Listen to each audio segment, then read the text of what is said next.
A wild Richie appears at Game 4 of the World Cheese Championship, sporting a lovely pair of donut swim shorts. Will he be allowed entry? No. Access denied. They're keeping up the standards over there in Singapore, and here's a man who knows how to dress. Vishy the King making one of the ceremonial opening. Mushrooms. Liren's got the white pieces. He takes back his one. What's he going to open with? E4, like we saw before?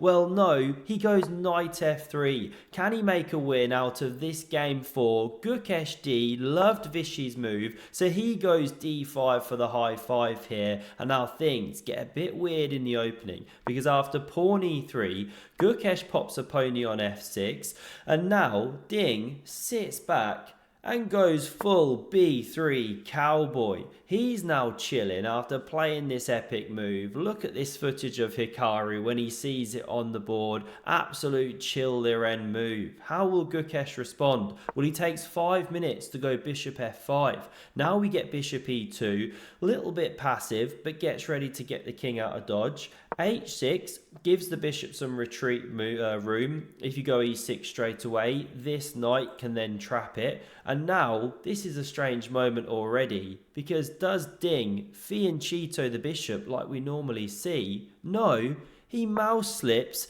sticks it on a3. And just look at the response of some of the onlookers here. Shocking developing move. What's the idea? Well, after Gukesh goes knight b to d7, again 7 minutes spent, we see castles, e6, and now the exchange of the dark squared bishops. Now you don't have to ruin the castling rights. Knight on f8, no mate. And after Ding explodes the board, we see this one bounce back and the knight develops to c3po. Kind of looking like a normal game once more. Clock times roughly level again as well. We see castles played, quick king safety fist bump from both players, exploded out, and after takes on d5, pawn recaptures, c5 could be on the way, but before it can be played, we see Ding going to clamp down on that square. So Gukesh instead opts for pawn to c ships. And the big question on every chess fan's mind right now is, will this little guy move? The black b pawn, not yet been used once by either player in all 3 of the opening games. Incredible, insightful stuff here on Skeptic Cheese,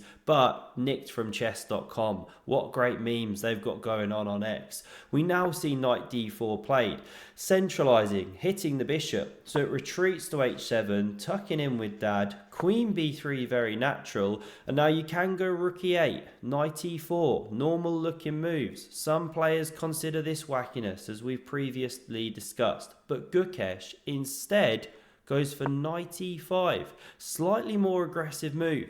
Could be looking at that weakened d3 square, and this is where you have to of course think, what is the middle game plan? It's a segue moment, because you'll see on screen the banner, Remote Chess Academy, massive sale going on right now, link down in the description. Once a year, Black Friday, up to 80% off. Improve your middle game plans, openings, endgames, etc. The super bundle's amazing, so is the road to 2000 if that's your goal. So many people are trying that one right. I've been using the courses myself for years. GM Igor Smirnov, really good teacher. Have a look down in the link description. Really helps out the channel here as well. Now back to this game. It's a middle game position. How do you proceed?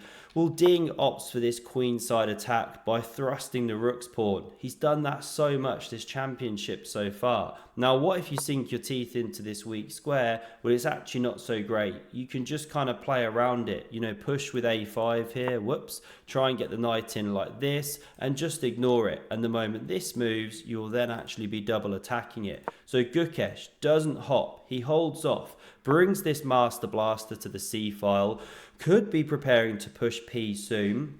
So Ding goes a5 to clamp, again with ideas of sticking that knight on the rim. Knight e4, very playable move, looking to go to Forktown potentially, but instead Gukesh uses the b pawn. Chess fans everywhere absolutely ecstatic. That one's finally entering the championship, and Ding has the opportunity here to get a little bit weird. Does he do it? He could go bishop a6, but we've entered the back cave here. Analysis mode. You kick this rook up to c7. Whoops, why is my keyboard not working? This is the move I'm trying to play. And then you can play the awesome pawn to f4. Love these kind of structures where this one's still back on the starting square. Best is actually knight g6, and these are some of the themes. You know, knight a4, maybe trade one day, bring a rook to the c file. This one's a bit annoying. Who knows if you go f5 one day, block this bishop out of the game. You know, it's a different gravy. This could be quite interesting, but not played. Instead, Ding Liren completely forgets which way his pieces are supposed to move. What a meek move that is. Not a move of a world champion. We see takes. Bishop recaptures here. I mean, that's not quite correct. He is a world champion, but you know what I mean. And now d4 is played, allowing the liquidation of that pawn. Ding's pieces, backpedaling faster than my hairline, and after takes, pawn recaptures, we see bishop e4. This one coming out of its mini jail. Another exchange on the way. First, don't Botez gambit. Now we see takes, knight recaptures, and after this exchange on b6, just look at Gukesh. He's half fallen asleep at the dullness of the position. Now this one hits c3, another seahorse about to die, but first the rook hits the open file, h3, c5, and we do have one small imbalance here. Gukesh with the past runner, red carpet rolled out.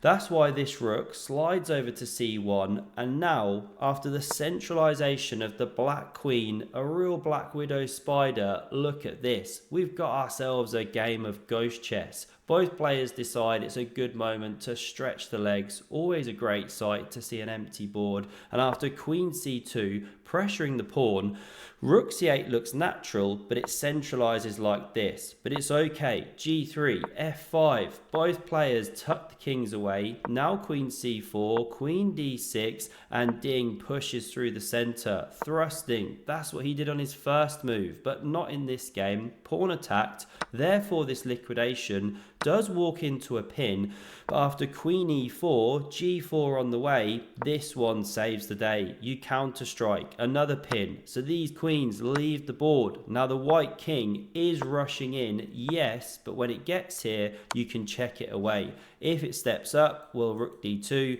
you start going to munch town on these. So instead, king e3 played. Now rook d5, the king steps back. Don't tell me we're headed for another one of these, a threefold repetition as legendary as this one. And there it is. And there it is. Wow. Well, we just said the same exact thing. We just say the same exact...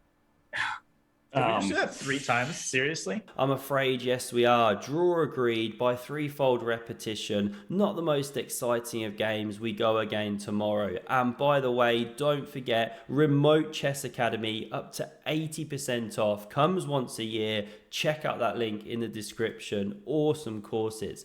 Thanks very much for watching. Have a look at the video on screen for another epic game of chess, and I hope to see you again soon. Cheers.